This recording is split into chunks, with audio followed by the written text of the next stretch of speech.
그날은 친구들과 모임이 있는 날이었습니다. 자식들 시집장가 다 보내고 시간이 남아도는 아줌마들이었기에 모임 때마다 출석률 하나는 훌륭했죠. 봄이 오면 벚꽃 보러 가고 여름이면 계곡 앞에서 닭백숙으로 몸보신 한 번씩 하고 가을이면 단풍 구경을 함께하는 모임. 계절이 바뀔 때마다 여행 한 번씩 가는 게 큰 행사지만 평소에도 자주 만나서 수다를 떠는 모임이었어요. 한정식 집에서 점심 식사를 한 뒤에 카페로 자리를 옮겼는데 카페 한가운데를 차지한 우리 테이블은 웃음소리로 시끄러웠습니다. 커피잔이 하나둘 내려오고 디저트 접시가 놓이자 모두가 목청을 높여가며 수다를 이어갔는데 아들, 딸들 이야기가 나오자 자연스럽게 우리 며느리 이야기를 꺼냈습니다. 야, 우리 며느리 말이야. 보면 볼수록 애가 그렇게 착하고 예쁘다니까. 딸 같은 며느리는 없다고 그러던데 우리 며느리는 정말 딸 같은 며느리라니깐. 옆자리 정순이가 눈을 반짝이며 저를 쳐다보더라고요. 예. 아이 그건 네 생각이고 네가 아무리 며느리를 딸처럼 생각하면 뭐하니? 며느리들은 시자 붙은 건 다 싫다고 하잖아. 어머님 해도 네가 뭐 진짜 엄마니? 그래봤자 시엄마지. 안 그래? 아주 너 며느리 얻고 나서 볼 때마다 며느리 자랑인데 뭘 어떻게 하길래 그리 착하다고 난리야? 착하지. 얘가 아주 기본 교육을 잘 받은 애야. 내가 반찬 들고 가면 감사하다고 하면서도 어머님 너무 무리하지 마세요. 챙겨주시는 건 너무 감사하지만 저희 신경 쓰느라 어머님 무리하셔서 몸 상하실까 봐 걱정돼서 그래요. 이러는 거 있지. 요즘 그런 며느리가 어딨어? 우리 며느리는 고맙다는 말은커녕 그냥 당연한 줄 알아. 그치. 너 진짜 복 받은 거야. 며느리가 그렇게 얘기하면 정말 뿌듯하겠다. 우리 며느리는 나한테 직접 말도 잘하네. 나만 가면 무슨 입이 고장이라도 난 것처럼 꾹 다물고 있다고. 꼭 지 남편한테 일러 바치는 거 있지? 어쩜 그렇게 여우같이 얄미울 수가 있니? 뭘 일러 바치는데? 일러 바칠 게 뭐가 있다고? 그러니까 나도 내 아들 잘 먹고 잘 지내나 걱정이 돼서 그러는 거긴 한데 젊은 애들이 돈 벌고 일한다고 바빠서 먹는 거 신경이나 쓰니? 저번에 보니까 순 일주일에 외식이 절반, 배달 음식이 절반인 거야. 아우 세상에나.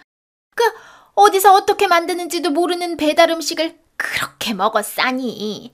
그게 건강에 좋겠냐고. 그래가지고 보다 못해서 반찬이랑 그런 거 우리 아들 좋아하는 거랑 며느리 좋아한다는 거랑 바리바리 해가지고 가져다 줬더니 앞에서는 어머니 너무 감사해요. 잘 먹을게요. 요러고서는 아주 뒤에서는 지 남편한테 그러는 거지. 어머니 반찬 해오시지 말라고. 냉장고 꽉 차는 게 싫다나? 다 먹지도 못하고 냄새만 풍기다가 결국 버리게 되는데 그거 먹어치우는 것도 일이라면서. 아휴. 내가 진짜 말을 하다 보니 갑자기 서러워지려고 그러네. 예.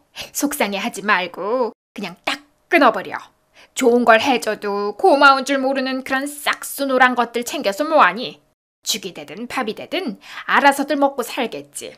그런 거 보면 지들 아쉬울 때만 찾고 에휴 그런 거 보면 영숙이가 복 받은 게 맞나 보다. 말이라도 그렇게 예쁘게 하는 게 어디니? 아니, 솔직히 나도 처음엔 좀 걱정했거든. 우리 아들이 외아들이잖아. 진짜 온갖 고생하면서 귀하게 키웠고. 우리 아들이라 이렇게 말하기 좀 그렇지만 아무튼 명문대 나왔지. 그 좋다는 회사 한 번에 떡 붙어서 잘 다니고 있지. 내 속 한 번 썩인 적이 없는 우리 아들인데. 그래서 내가 솔직히 욕심이 좀 있었지. 정우가 결혼할 여자 있다면서 며느리 데려왔을 때 학력도 그렇고 뭐 집안도 그렇고 굳이 우리 아들이랑 비교를 하면 조금 딸리는 거 아니니? 모자라도 한참 모자란 게 사실이잖아. 근데 우리 정우가 꼭 결혼을 해야 한다고 하니까 그 여자 아니면 안 된다고 해서 내가 아들 가슴에 대못을 박을 수 없으니까 그냥 품은 거지. 그런데 막상 결혼시켜놓고 보니까 우리 며느리가 너무 다정하고 애교가 많은 거야. 딱히 마음에 안 드는 구석도 없지만 그냥 사소한 게 좀 거슬리더라도 며느리 말하는 거 보면 금방 마음이 풀리더라니까. 그래, 영수가. 그 조건 좀 안 되고 그런 게 무슨 소용이냐. 잘 사는 집 며느리 얻으면 뭐 떡고물이라도 떨어진다니? 오히려 친정백 믿고서 기세가 등등해가지고 반대로 며느리 눈치 보는 시어머니도 많다고 하더라. 그런 거 보면 영숙이 네 며느리 같은 며느리는 요즘 같은 시대에 보물이다, 보물. 진짜 그래.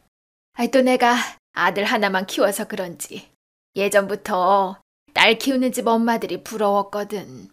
왜 아들이 아무리 다정하다고 해도 그게 딸이랑 같지 않다면서.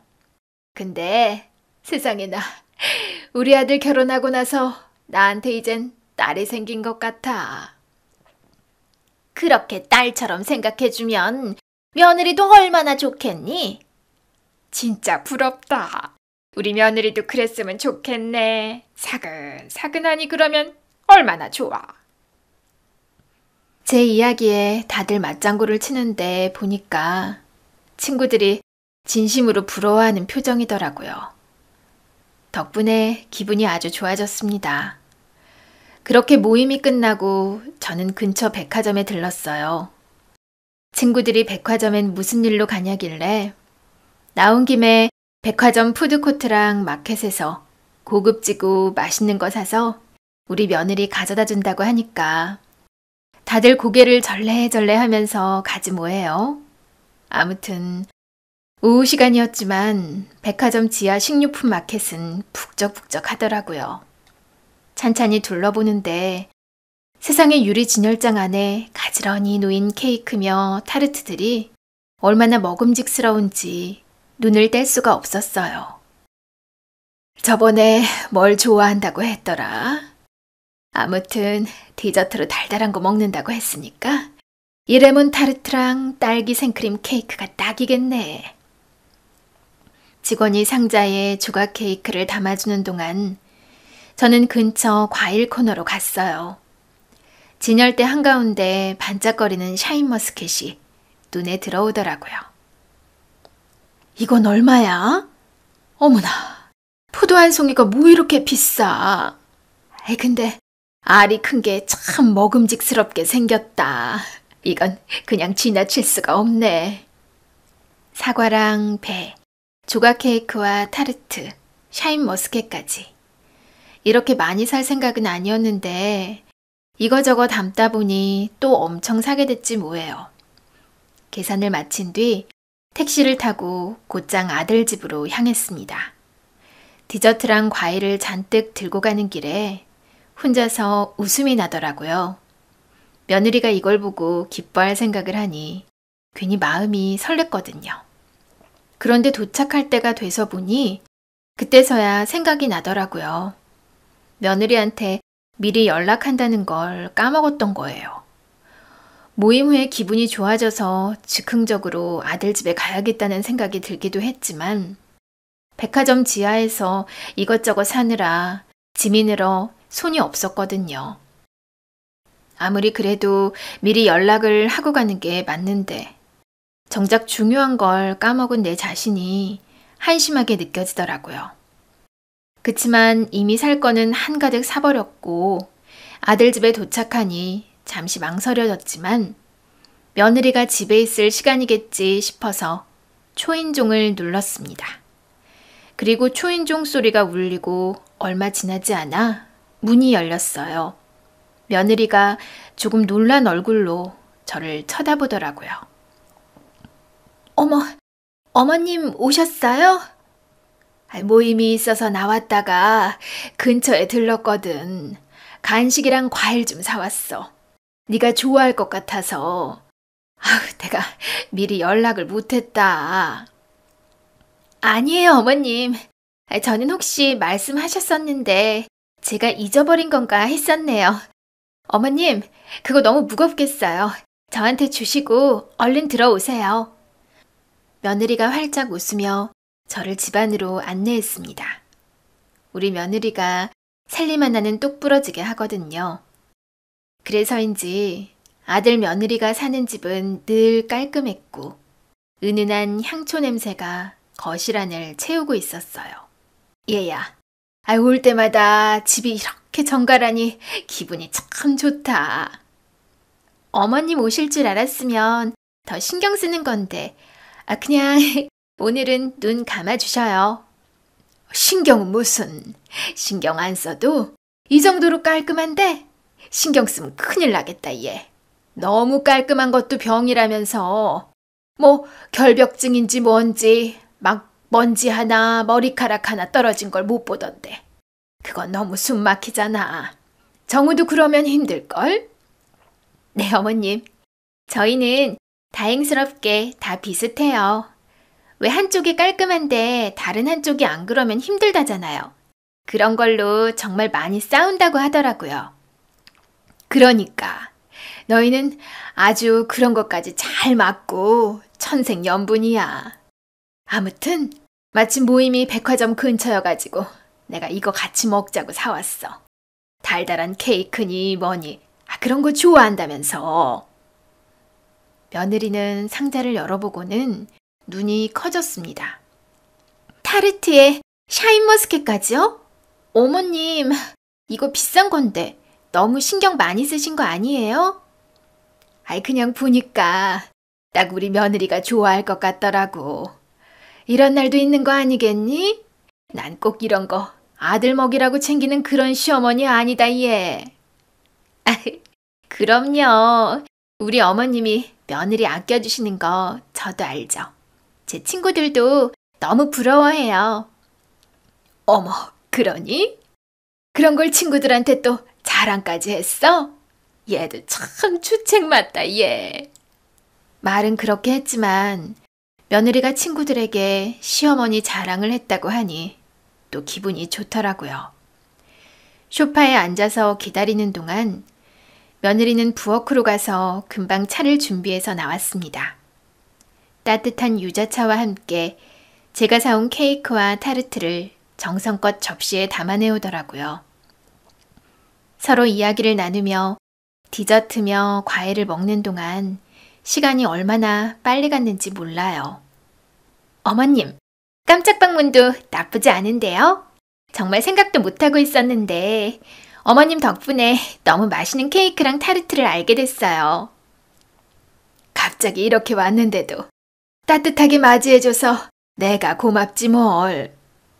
며느리와 차를 마시며 디저트를 먹는 동안 시간이 얼마나 빠르게 흘렀는지 웃고 떠들다 보니 어느새 저녁 시간이 가까워지고 있었습니다. 아들 집에서 꽤 오래 머물렀다는 생각이 들어 슬슬 자리에서 일어섰어요. 얘야, 이제 나는 그만 가봐야겠다. 너도 좀 쉬어야지. 며느리는 아쉬운 표정을 지으며 따라 일어서더라고요. 어머님, 제가 아파트 앞까지 배웅해 드릴게요. 아이고, 뭘 그런 것까지 하니. 그럴 필요 없어. 편히 쉬어라. 아니에요, 어머님. 제가 같이 나갈게요. 됐다니까. 너 그러다 피곤해서 쓰러진다. 나는 괜찮으니 그냥 있어. 며느리는 잠시 망설이다 고개를 끄덕였습니다. 네, 어머님. 그럼 다음에 또 놀러 오세요. 오늘 정말 감사했어요. 덕분에 나도 참 기분 좋게 있다가 간다. 며느리는 현관을 열어주며 밝은 미소로 저를 배웅해 주었습니다. 엘리베이터를 타고 내려가는데 기분이 참 좋더라고요. 며느리가 제게 이렇게 잘해주니 늘 고맙고 대견한 마음이었거든요. 다음번 모임 때 깜짝 방문을 했는데도 며느리가 너무 좋아하면서 맞이해 주었다고 말을 해야지. 자랑거리가 또 하나 늘었다는 생각에 흐뭇했습니다. 그런데 엘리베이터에서 내리자마자 뭔가 허전하다는 느낌이 들더라고요. 어머나, 이거 핸드폰을 두고 나왔네. 주머니며 가방을 다시 확인했지만 핸드폰은 보이지 않았어요. 며느리 집에 갈 때까지는 분명히 있었으니 거기 두고 온 게 틀림이 없었죠. 별 수 없이 다시 며느리 집으로 올라가야 했습니다. 아휴, 내 정신 좀 봐. 번거로운 일을 만들었네. 며느리를 또 귀찮게 하고 싶지 않았던 저는 초인종을 누르지 않고 도어락 비밀번호를 눌렀습니다. 예전에 아들이 도어락 번호를 알려줬는데 그걸 외우고 있던 게 천만다행이었죠. 문이 열리자 조용한 실내가 한눈에 들어오더라고요. 그런데 현관을 지나 거실로 들어서던 순간 두 눈을 의심했습니다. 거실 한가운데 믿을 수 없는 광경이 펼쳐져 있었거든요. 저는 제가 다른 집에 잘못 들어간 줄 알았는데 그렇다면 도어락 비번이 맞을 리가 없잖아요. 도대체가 그 정도로 믿기지 않는 풍경. 차마 못 볼 꼴을 보고야 말았습니다. 거실에서는 우리 며느리가 한 남자와 포옹을 하고 있더라고요. 두 사람은 가까이 서서 서로를 꽉 껴안고 있었는데 분위기가 심상치 않았습니다. 제 몸은 마치 얼어붙은 것처럼 움직일 수 없었고 정신이 아득해지는 것 같더라고요. 너무나 당황스러워서 과호흡이 올 지경이었는데 결국 순식간에 분노가 터져나왔습니다.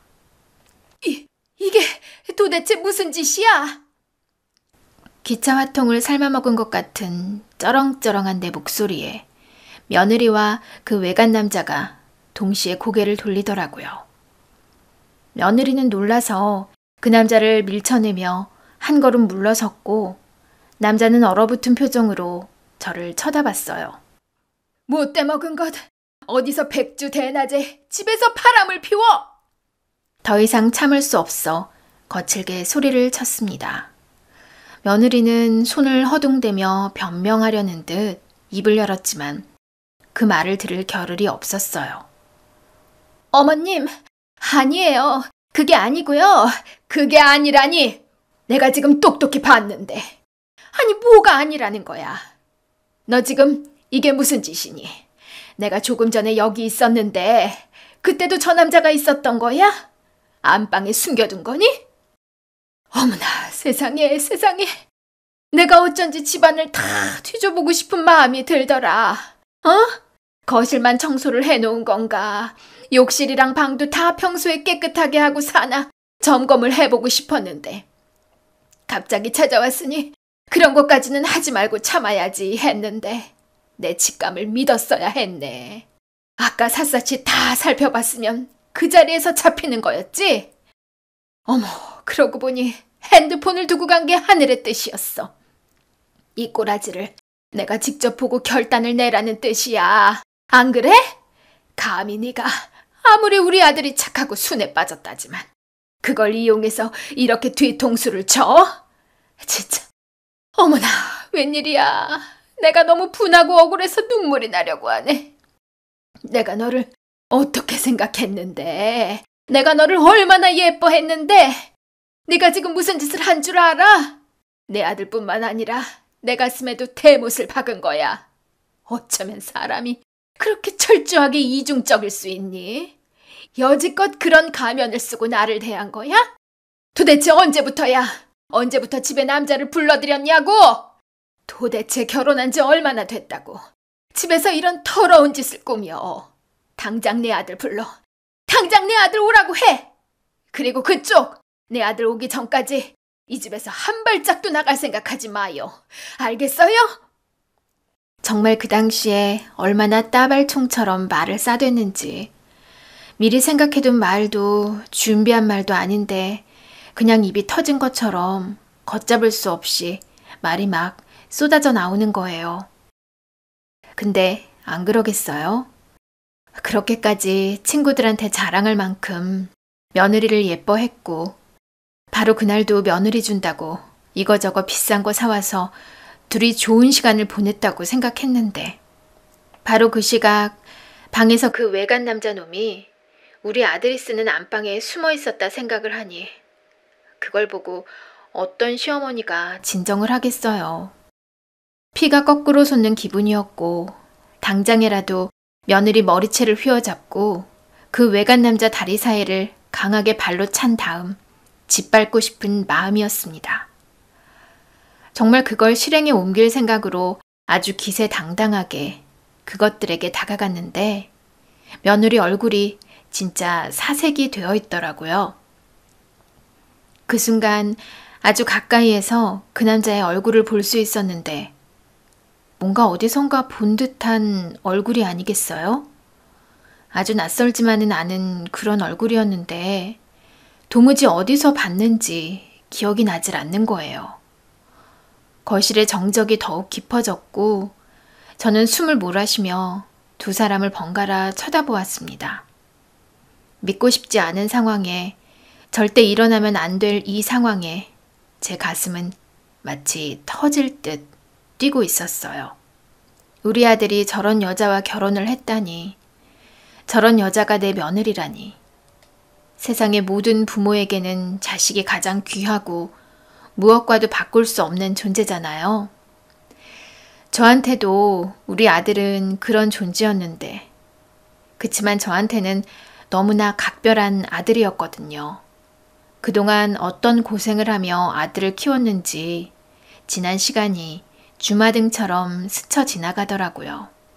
저는 평범한 가정에서 태어나 자랐는데 역마살을 타고 태어난 건지 어릴 때 참 이곳저곳을 많이 돌아다니며 살았어요. 돌아가신 우리 아버지께서 직업 군인인 탓이 컸지만 어떤 곳이든 조금만 마음을 붙이려고 하면 이사를 가야 했기 때문에 어린 시절을 좀 불안정하게 보냈습니다.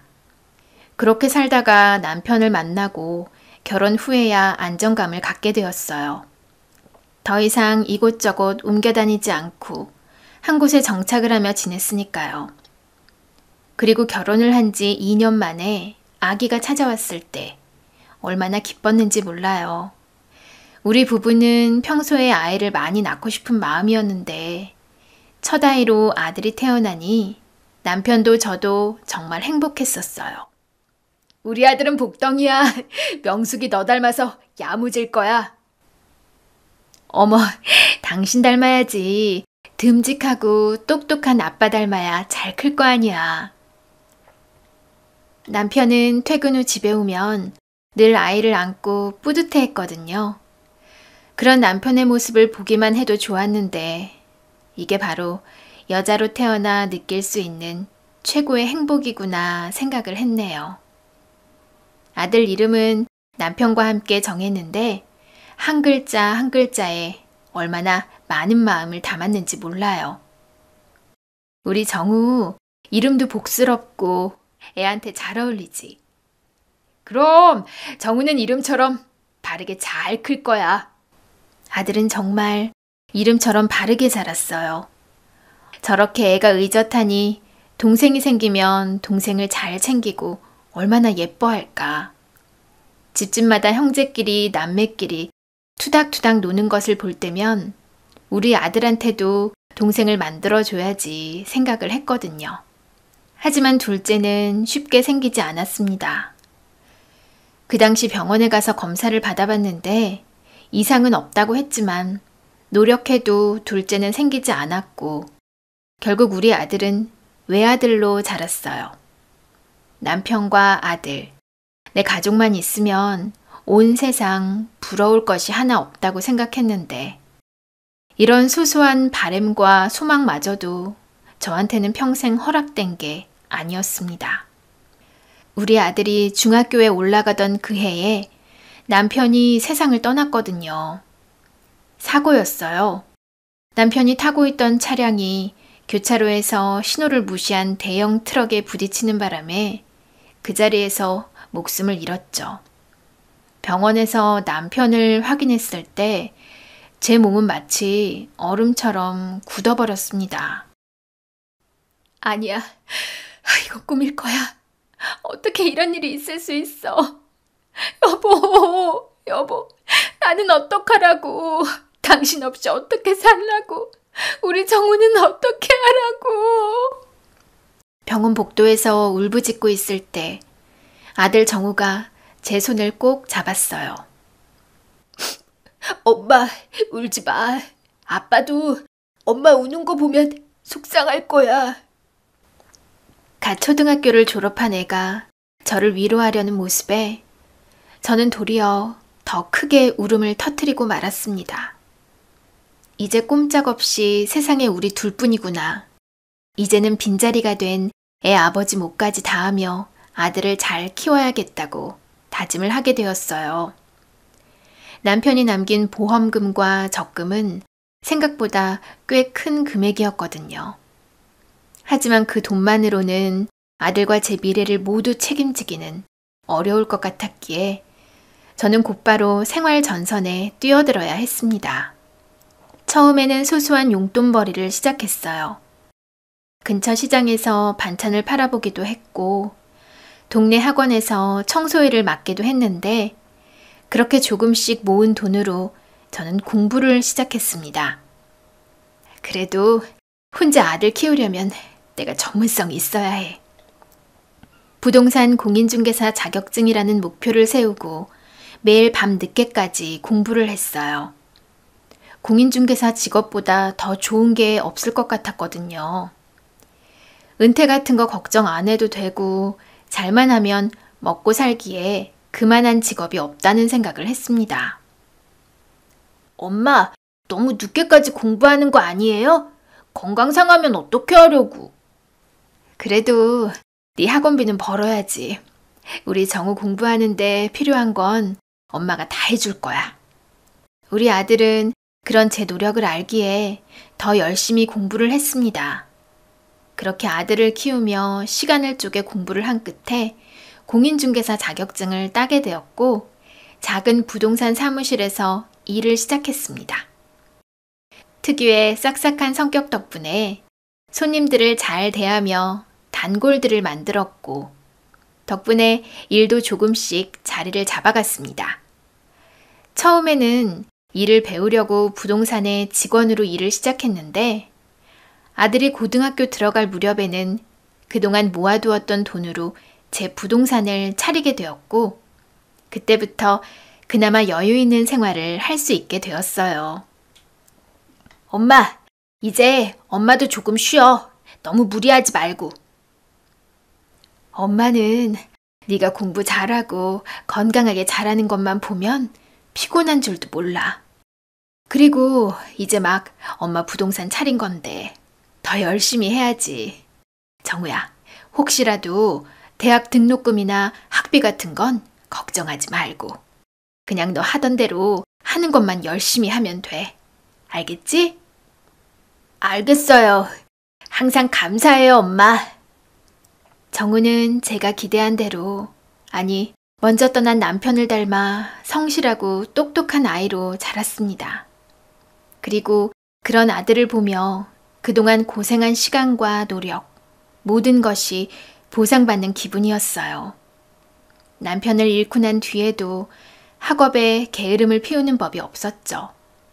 덕분에 좋은 고등학교를 졸업하고 많은 이들이 꿈꾸는 명문대에 당당히 합격했거든요. 대학에 들어가서는 군대 문제도 빨리 해결해야겠다며 1학년을 마친 뒤 군대에 갔습니다. 세상에 아들 군대 보낸 엄마의 마음을 다들 아시나요? 그저 뉴스만 보고 혹여 무슨 도발이라도 있으면 조마조마하고 요즘은 군대 분위기가 많이 바뀌었다고는 하지만 우리 아들이 복무했을 당시만 해도 이런저런 사건으로 뒤숭숭했을 때였거든요. 남편이 일찍 떠났는데 정말 군대에서 하나밖에 없는 아들한테 안 좋은 일이 생길까 얼마나 걱정을 했는지 몰라요. 다행스럽게도 이런 마음이 통한 건지 아들은 무사히 전역을 했고 복학 후에도 흔들림 없이 공부에 몰두했습니다. 과외를 하면서 스스로 용돈을 벌어 생활을 했고 4학년이 되자 본격적으로 취업 준비에 매달렸거든요. 그 치열한 경쟁을 뚫고 대기업에 합격을 했을 땐 우리 아들이 정말 자랑스러웠어요. 우리 저가 드디어 취업을 했어. 뭐? 벌써? 졸업하자마자 다이렉트로 취업이네? 축하해. 어디 회사 붙었어? 오라는 데가 많았는데 조건이 좋은 곳보다는 자기가 성장할 수 있는 회사에 다니고 싶다고 하더라고. 어머, 그래? 그래서 어디 가게 됐는데? SK 뭐시기 있잖아. 반도체 쪽이 전망이 꾸준히 좋고 앞으로 더 잘 될 거래. 어머, 반도체 하면은 별세계 전자 아니야? 왜 거기를 안 가고? 거기는 진짜 죽어라 일을 시킨다면서. 그래가지고 거기 다니면은 책상 뺄 때까지 그냥 나 죽었어 하고 일만 한대. 또 거기는 그렇게 정년 보장이 힘들다던데? 우리나라 최고 기업인데 정년 보장이 힘들기는 왜 힘들대? 그게 너무너무 일이 힘들어가지고 진짜 40 넘어서 관두는 사람이 수두룩하대. 그 나이 돼가지고 뭐 이직이 쉽겠어? 희망퇴직으로 한몫 땡겨 나와서는 다들 치킨집 차린다고 하더라. 아니, 명문대 나오고 우리나라 최고 좋은 기업 다니면서 치킨 튀기는 장사가 웬 말이야. 그리고 그게 뭐 잘 되기라도 하면 다행이게 골목 하나마다 치킨집이 생기는 마당에 그런 레드오션에 함부로 발 담그는 거 아니잖아. 우리 아들이랑 상의를 했는데 참 우리 아들이 그래도 생각이 깊어. 당장 이름만 보면 그냥 다 거기 가겠다고 하겠지만 그보다는 먼 미래를 생각해서 결정한 거라고 하더라고. 아유, 좋겠다. 예, 똑똑하고 찬란 아들내미 있어가지고 우리 명숙이는 그냥 앞으로 호강할 일만 남았네. 그런가? 아휴, 내가 우리 정우를 어떻게 키웠는데 자기도 알잖아. 그래, 정우 아빠 그렇게 떠나고 나서 명숙이가 고생이 많았지. 잘 키웠다, 잘 키웠어. 그러니까 말이야. 뭐 정우 취업도 하고 했으니까 내가 다음 모임 갖게 되면 한턱 쏠게. 아이고, 아들 취업턱을 엄마가 쏘는 건 또 처음 봤네. 너무 좋은가 보다. 정말 이제야 그냥 내 할 일 다 한 것 같은 기분인 거 있지? 진짜 우리 정우 중학교 들어가자마자 정우 아빠 그렇게 되니까 어찌나 막막하던지. 그땐 그래도 젊었잖아. 근데 그 젊은 나이에 과부가 되어가지고서는 저 14살밖에 안 된 애를 나 혼자 어떻게 키우나. 서러운 마음에 또 우리 정우 아빠 불쌍한 마음에 그냥 막 울고 있는데 우리 정우는 그때부터 그냥 보통 애들 같지가 않았어. 엄마, 그렇게 힘들어하면 하늘에 있는 아빠가 슬퍼할 거예요. 딱 그랬거든. 그래, 정우가 듬직한 면이 있지. 이럴 때 보면 또 아들이 있는 게 다행이야. 그치? 그치. 뭐 우리 아들도 그런 거 보면은 또 보통 아들내미라서 좀 무뚝뚝한 면이 있거든. 그럴 때면 서운하기도 했어. 여자애들은 이랬네 저랬네 조잘조잘 엄마한테 말도 잘한다고 하던데 아들들은 생전 그런 게 없잖아.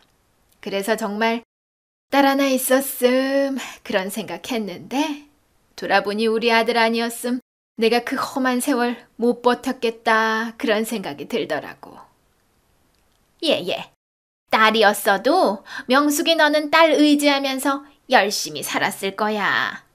딸이니 아들이니 뭐 그게 중요하니? 자식인 게 중요한 거지.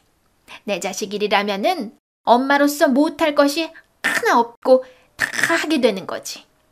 그것도 그렇다 얘. 아무튼 우리 다음 모임 때 봐.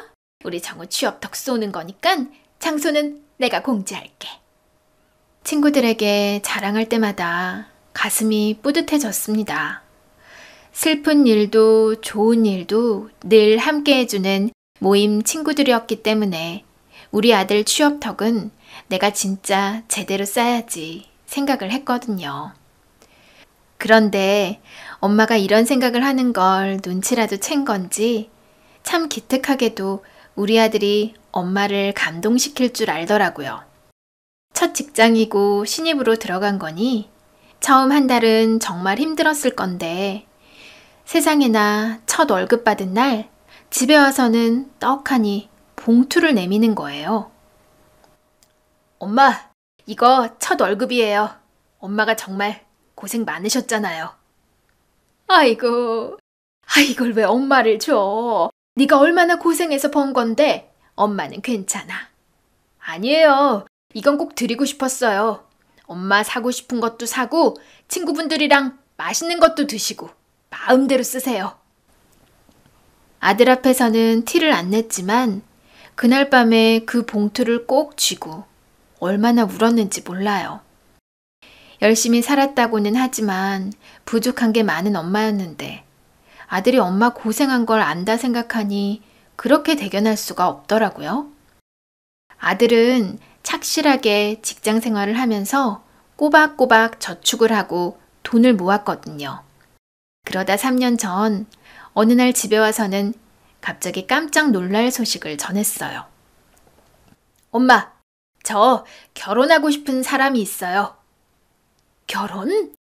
너 그렇게 바쁘게 회사 다니면서 언제 연애를 다 했니? 오래 만난 아가씨야? 어떤 아가씨인데? 만난 지는 2년 다 돼가는데요. 착실하고 성실한 사람이에요. 엄마도 보시면 좋아하실 거예요. 저는 한편으론 기뻤지만 다른 한편으론 걱정이 됐어요. 우리 아들이 어떤 여자를 만났을지 궁금하기도 했지만 내심 기대했던 어떤 며느리상이랑 다를까봐 조금 긴장이 되었거든요. 그리고 그 주 주말 정우는 약속한 시간에 맞춰 여자친구와 함께 집으로 왔어요. 어떤 음식을 좋아하는지 미리 묻고서는 음식을 준비해 놓고 기다렸는데 며느리의 첫 느낌은 밝은 느낌? 단정한 옷차림과 조심스러운 미소가 첫인상으로는 나쁘지 않았거든요. 엄마, 이쪽은 수연이에요. 이수연. 안녕하세요, 어머님. 처음 뵙겠습니다. 그래, 어서 와요. 앉아요. 며느리가 될 아가씨가 조심스레 소파에 앉았고 저는 자연스럽게 그 애를 살펴보기 시작했죠. 나이가 몇 살이에요? 저 올해 29이에요. 정우 씨랑 같은 나이입니다. 그렇구나. 고향은 어디예요? 경북 쪽인데 지금은 어머니랑 둘이 서울에 살고 있습니다. 둘이 산다는 말에 저는 잠시 생각에 잠겼어요. 남편이 없는 집안이라는 뜻이었죠. 세상에나 우리 집 같은 건가. 갑자기 안쓰러운 마음이 들더라고요. 나도 아들 혼자 키우며 고생을 했는데 저 엄마도 딸을 혼자 키웠구나. 동병상련을 느꼈다고 할까요? 어머니랑 둘이 산다고? 그럼 아버지는? 며느리는 잠시 망설이다가 차분하게 대답을 하더라고요. 어릴 때 부모님이 이혼하셨어요. 엄마가 혼자 저를 키우셨습니다. 아, 사별이 아니라 이혼. 그랬구나. 아니, 그러면 아버지 쪽이랑은 전혀 연락을 안 하고 지내는 건가? 네, 맞습니다. 두 분이 이혼하신 게 워낙 오래되었고 저도 커서 따로 연락을 하지 않았습니다. 솔직하게 가정사를 말해주는 것은 고마웠지만 그 말에 사실 가슴이 조금 무거워졌어요. 우리 아들이 사랑하는 여자라는 것은 알겠지만 내심 아쉬운 마음이 들었거든요. 우리 아들 정도면 조금 더 좋은 집안의 여자를 만날 수 있을 거라고 기대를 했었어요. 그런 집안 사정과는 별개로 며느리는 우리 아들이 말한 대로 참 선하고 생각이 깊은 사람같이 보이더라고요. 요즘 청년들 결혼이 쉽지 않다던데 우리 아들이랑 결혼할 생각을 하니 고맙네요. 제가 더 감사하죠. 정우 씨는 저한테 너무 소중한 사람이거든요. 그 말을 하자마자 우리 아들이 며느리를 바라보는데 어찌나 그 눈빛이 깊던지 그냥 눈에서 꿀이 뚝뚝 떨어지는 것 같더라고요. 우리 아들이 참 많이 좋아하는구나. 그 모습에 그냥 마음이 스르르 녹는 것 같았어요. 조건이나 그런 게 뭐가 중요한가. 그냥 지들이 결혼해서 행복하게 사는 게 중요하지. 그리 생각을 했습니다.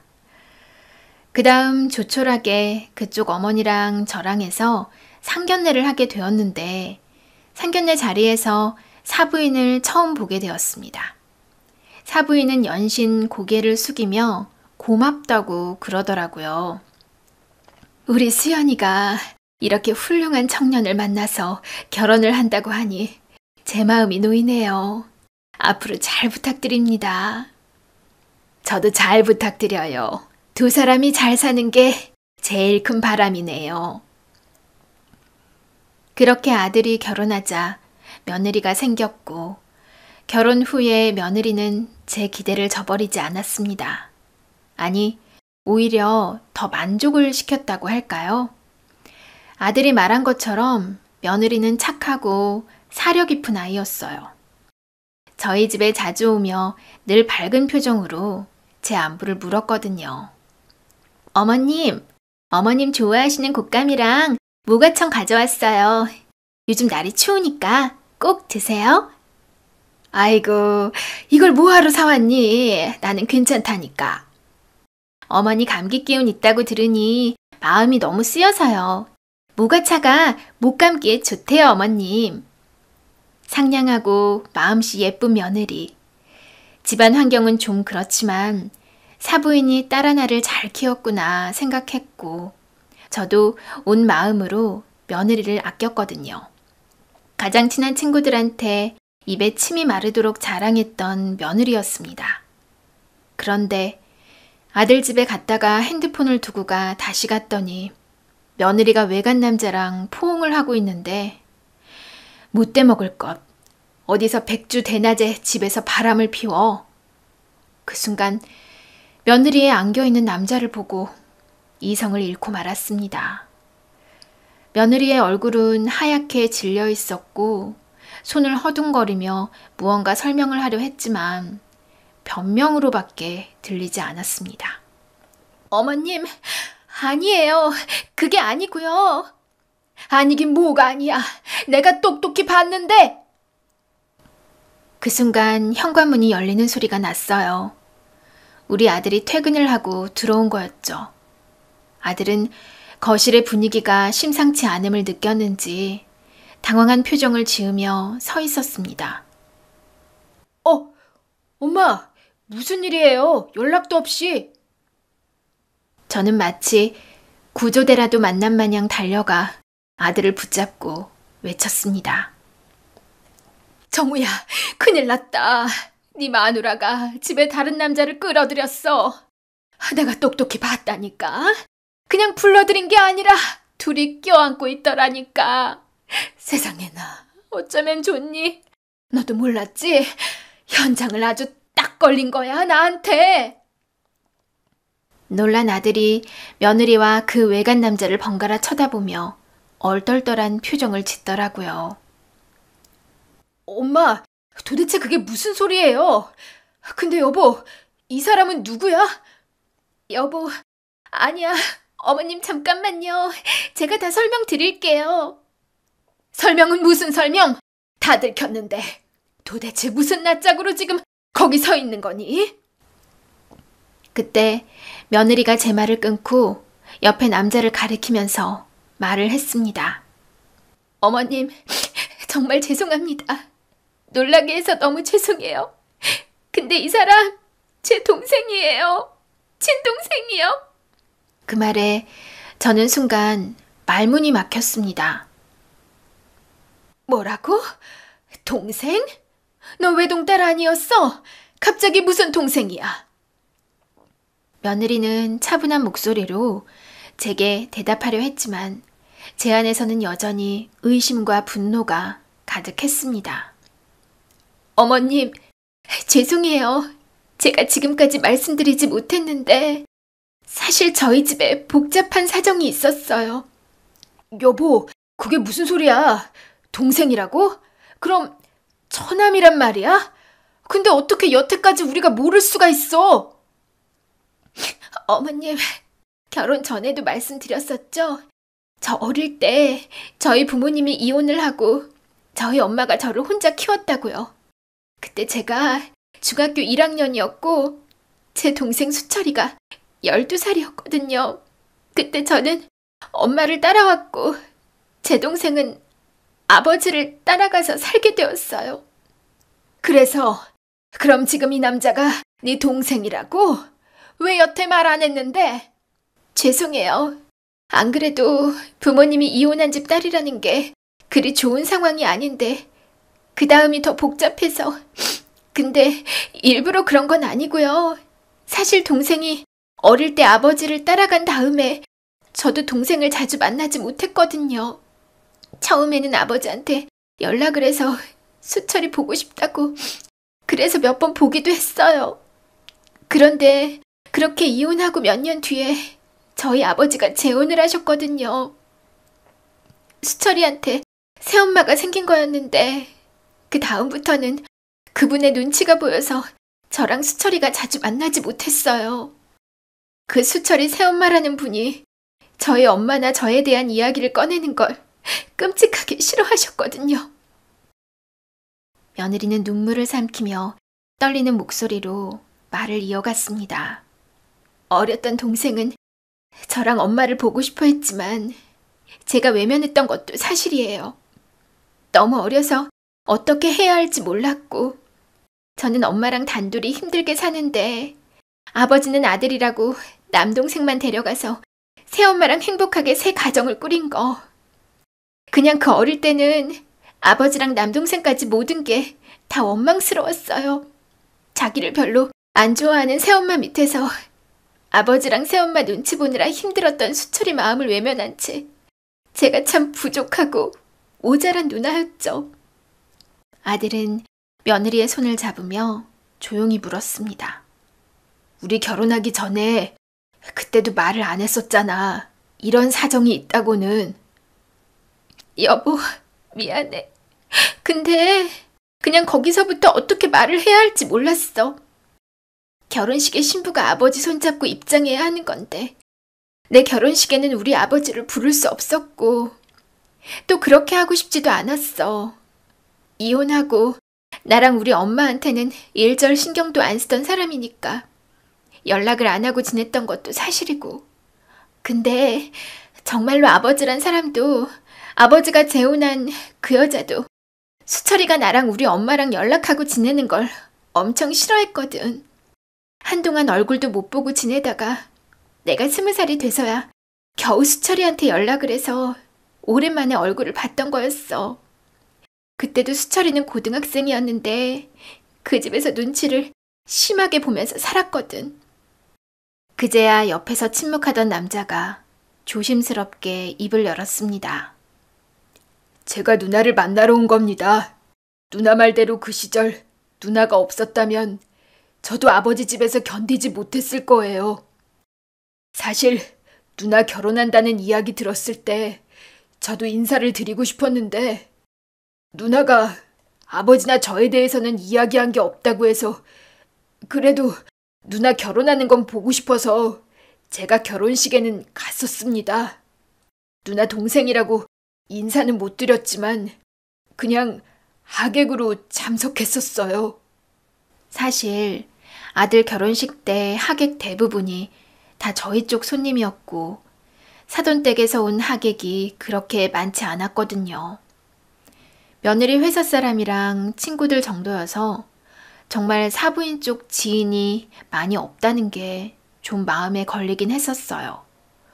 그 몇 안 되는 사부인 쪽 하객이었고 그러고 보니 어디서 한번 본 적이 있다 했던 게 결혼식장에서 지나가듯 인사를 했었던 거였습니다.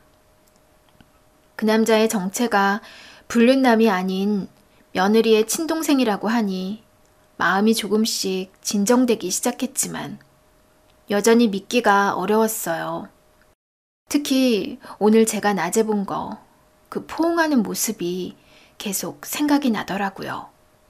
그러면 오늘은 어떻게 된 거야? 왜 갑자기 말도 없이 사돈 총각이 집에 왔던 거고, 왜 거실 한가운데서 그러고 있었던 건지 나는 도무지 이해가 되지를 않는구나. 며느리는 고개를 숙이며 다시 죄송하다는 말을 반복하다가 차분한 목소리로 이야기를 시작했습니다. 사실 저희 엄마가 얼마 전에 병원에서 간 이식이 필요하다는 진단을 받았어요. 뭐라고? 사부인이 아프셨다고? 네, 엄마가 간경화로 오랜 기간 고생하셨는데 이제는 간 이식 말고는 방법이 없다고 하더라고요.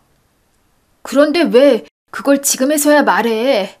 나한테도 얘기할 수 있었잖아. 미안해, 여보. 엄마가 저한테도 말을 하지 말라고 하셨거든요. 분명히 당신이나 어머님이 알게 되면 수술비며 이거저거 신경을 쓰실 건데 그렇게 하고 싶지 않다고. 그냥 우리 집안일이니 우리가 해결하자고요. 안 그래도 결혼할 때 제가 해간 게 많이 없고 어머님이 많이 도와주셨는데 이런 부담까지 드리기 싫다고 했고 저도 그게 맞다고 생각했어요. 며느리는 잠시 눈물을 삼키며 말을 이어갔습니다. 사실 간 이식밖에 방법이 없다는 말을 듣고 제가 저희 엄마에게 간을 이식해드리고 싶은 마음이었는데 저와 저희 엄마 혈액형이 맞지 않아서 하고 싶어도 할 수가 없는 상황이었어요. 눈물을 쏟으며 힘겹게 말을 하는 며느리의 모습을 보고 있자니 조금씩 안쓰러운 마음이 들기 시작했습니다. 그래서 사돈 총각이? 며느리는 고개를 끄덕였고 잠잠히 누나의 말을 듣고 있던 사돈 총각이 조심스레 입을 열었습니다. 맞아요. 누나가 저한테 엄마의 상태를 말해줬어요. 솔직히 저랑 엄마는 그동안 교류가 거의 없었거든요. 그런데도 엄마가 그렇게 아프시다니까 제가 그냥 가만히 있을 수가 없었어요. 이혼을 한 게 엄마 잘못도 아니고요. 이혼 당시 아버지 쪽 재산이나 환경이 훨씬 여유로웠는데 이혼하고 아버지는 엄마나 누나한테 일절 신경을 안 썼거든요. 저야 새엄마랑 지내느라 심적으로 힘들었지만 저희 엄마나 누나는 정말 경제적으로 어렵게 살았고 한편으론 아버지가 나를 선택해서 나만 아버지를 따라가 살아서 편히 지내는 것 같아서 누나나 엄마한테 늘 미안한 마음이었어요. 그래서 누나한테 엄마가 수술을 해야 하는 상황이라는 이야기를 듣자마자 엄마와 혈액형이 같은 제가 하는 게 맞다고 생각을 했는데 어떻게 하다가 제가 누나랑 통화하는 걸 새어머니가 알게 되었고 아버지한테 이야기를 해서 집이 난리가 났습니다. 아버지가 이식 수술을 하는 걸 절대 허락하지 않겠다고 하셨거든요. 낳기만 했지 키운 엄마가 아니라면서. 키워준 새엄마 마음 서운하게 할 생각 하지 말라고. 몸 상하는 것도 싫다고 극구 반대를 하셨습니다. 그렇게 반대를 했는데도 사돈 총각은 이식을 해주려고 했다는 거예요? 아휴, 아버지 입장, 그러니까 뵌 적이 없는 사돈어른 입장도 이해가 안 가는 것은 아니네. 멀쩡한 아들 몸에 칼 대는 걸 어떤 아버지가 좋아하겠어? 네, 저도 그 마음은 알지만 누나가 엄마를 위해 이렇게까지 애쓰는데 제가 돕지 않으면 안 될 것 같았거든요. 그때 며느리가 남동생의 손을 꼭 붙잡았습니다. 정말 미안해. 그리고 고마워. 너는 엄마랑 그렇게 가까운 관계도 아니었는데 이렇게 해주겠다고 해서 난 그저 너무 고마워서. 사돈 총각은 고개를 저으며 며느리를 안심시키려 했습니다. 누나, 괜찮아. 누나는 항상 날 챙겨줬잖아. 그리고 엄마는 나한테도 여전히 중요한 사람이야. 며느리의 눈에는 이미 눈물이 고여 있었고 그 모습에 저도 마음이 약해지기 시작했습니다. 오늘 낮에 누나 매형 집에 있었던 건 사실 오늘 저희 아버지 새어머니 모르게 몰래 병원에서 적합성 검사를 받았거든요. 혈액 검사랑 기본적인 건강 검진, 복부 CT까지 촬영했는데 다른 종양 검사까지 받아야 한다고 해서요. 사실 오늘 병원에 누나가 같이 갔었는데 검사 끝나고 바로 집에 갈 수 없는 상황이었고 누나 집에 잠깐 들렸는데 피곤해서 그만 잠이 들어버렸습니다. 안 그래도 제가 자고 있을 때 다녀가셨다는 말씀 들었고 1차적으로 결과 좋게 나오면 수술 일정 잡겠다고 누나한테 말을 했는데 그때 다시 집에 들어오셔서 본의 아니게 오해할 상황을 만든 것 같습니다. 죄송합니다. 제가 누나 집에 들르는 게 아니었는데 검사 때문에 속 비우느라 먹은 것도 없고 검사 끝나니 너무 지쳐가지고 제 생각이 짧았습니다. 며칠이 지나도록 그날의 대화를 곱씹으면서 저는 간 이식에 대해 알아보기 시작했어요. 생각보다 간 기증과 이식이라는 게 쉬운 일이 아니더라고요. 단순히 혈액형이 맞는다고 되는 게 아니라 적합 판정을 받으려면 여러 조건을 통과해야 한다는 사실에 머리가 복잡해졌습니다. 어머님, 여러 가지로 신경 써주셔서 감사해요. 결과가 잘 나와야 수술 일정을 잡을 수 있을 것 같아요. 그래. 나도 요즘 간 이식에 대해서 찾아봤는데 정말 간단한 일이 아니더라. 사돈 총각이 정말 대단한 결정을 한 거야.